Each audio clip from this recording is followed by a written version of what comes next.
Alors aujourd'hui, on va s'intéresser à un cas d'école assez fascinant. Comment, dans un village qu'on imagine tranquille, de simples aménagements de routes peuvent finir par semer un bazar monstre au point de déclencher une véritable enquête citoyenne. Direction Saint-Clément-de-Rivière, là où le bitume est devenu, croyez-moi, un sujet brûlant. Voilà la question qui est sur toutes les lèvres là-bas. Comment des infrastructures qui ont été pensées pour protéger finissent en fait par mettre les gens en danger? C'est une situation complètement paradoxale et c'est ce qui a mené à une réunion publique assez tendue pour essayer de comprendre ce qui se passe. 5. C'est un chiffre tout simple, mais derrière il est lourd de sens. C'est le nombre d'accidents qui ont été signalés sur un seul et même boulevard qui venait d'être refait. Et attention, l'un de ces accidents a quand même impliqué 2 bus. Donc là, on comprend tout de suite que l'enjeu est sérieux et que la sécurité est devenue la préoccupation numéro 1. Face à cette situation, et disons-le à un certain manque de réponse, une association locale, Saint-Clément Mon Village, a décidé de prendre le taureau par les cornes. Ils ont organisé cette réunion publique et ont fait venir un expert, Jean-Pierre Millet, pour qu'il analyse tout ça de manière objective. Alors voyons ce que son enquête a révélé. Allez, premier dossier sur la table, le boulevard de la Colline. Pour faire ralentir la circulation, on a installé des plots. L'intention de départ, elle est bonne, on est d'accord. Sauf que le résultat, c'est que la route est devenue si étroite qu'elle en est devenue carrément dangereuse. Et c'est ça qui a mené directement aux accidents dont on vient de parler. L'expertise de Jean-Pierre Millet met en lumière plusieurs problèmes, et pas des moindres. La route a été rétrécie à moins de 5,50 m. Pour que ça parle à tout le monde, c'est tout simplement la largeur minimale réglementaire pour que 2 véhicules, et surtout des bus, puissent se croiser sans s'arracher les rétros. C'est donc non seulement dangereux, mais ça viole aussi le plan local d'urbanisme. Et le plus fou dans l'histoire, c'est qu'aucun arrêté municipal permanent n'a été publié pour rendre ce changement officiel, laissant tout ça dans un flou juridique total. Deuxième exemple, tout aussi parlant, la soi-disant voie verte de l'avenue de Saint-Gély. Les recommandations officielles du CEREMA, qui est l'organisme de référence, disent qu'il faut au moins 3 mètres de large. Et dans la réalité, on a une piste qui, à certains endroits, ne fait plus que 1,40 m, c'est moins de la moitié. En plus, elle est truffée d'obstacles, comme des poteaux plantés en plein milieu. Et le pire du pire, c'est la bordure qui la sépare de la route. Elle est beaucoup trop haute et représente un vrai danger de chute pour n'importe quel cycliste. Et alors, le coût de cet aménagement raté, non conforme et jugé dangereux, tenez-vous bien, environ 800 000 €. Oui, oui, une somme colossale pour un résultat qui pose autant de problèmes, ça fait réfléchir, non? Et attention, ce ne sont pas juste quelques ratés isolés. L'analyse montre qu'en fait, c'est un schéma qui se répète un peu partout dans le village.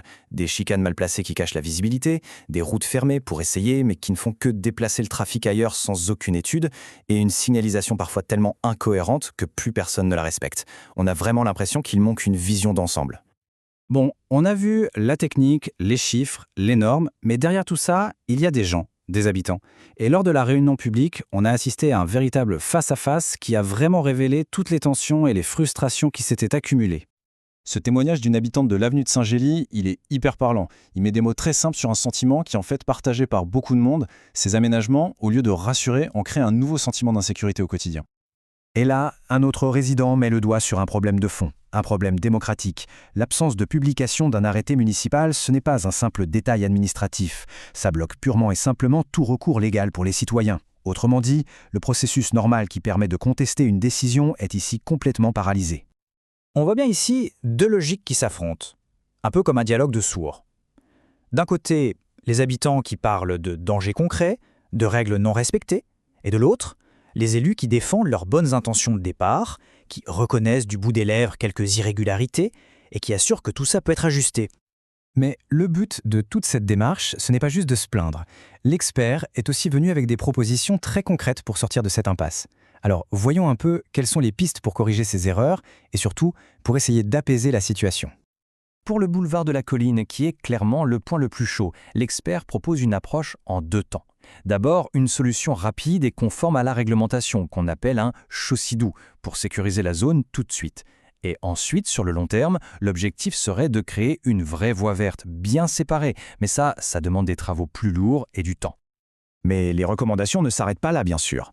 L'expert propose aussi de revoir complètement les chicanes qui ne servent à rien, de corriger la signalisation de la fausse voie verte et de réévaluer tous les panneaux stop et les giratoires qui sèment la confusion. Bref, une vraie feuille de route. Et pour le fameux chemin des Lavandins, cette route fermée qui divise tant les habitants, la proposition est pleine de bon sens. Organiser une nouvelle consultation, formelle cette fois, des riverains pour qu'ils décident eux-mêmes de son avenir.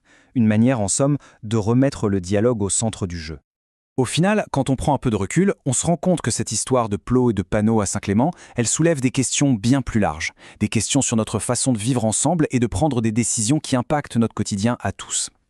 Ce cas nous montre que parfois, les fissures sur le goudron, elles peuvent révéler des fissures bien plus profondes dans la manière de décider. Le vrai problème, ce n'est peut-être pas la largeur d'une route, mais plutôt le manque de dialogue avant de poser le premier plot. Et c'est là qu'un grand mot prend tout son sens, la démocratie participative. L'initiative de l'association Saint-Clément Mon Village en est l'illustration parfaite. Ces associations citoyennes, elles sont essentielles pour faire le pont entre les habitants et leurs élus et pour s'assurer que les projets qui sortent de terre répondent vraiment aux besoins du terrain. On termine avec cette question qui résume tout. Le cas de Saint-Clément-de-Rivière nous suggère que pour éviter les projets mal ficelés et les incompréhensions, l'implication des citoyens, ce n'est pas une option, c'est une nécessité. Et ça, c'est une réflexion qui, je pense, dépasse largement les frontières de ce village.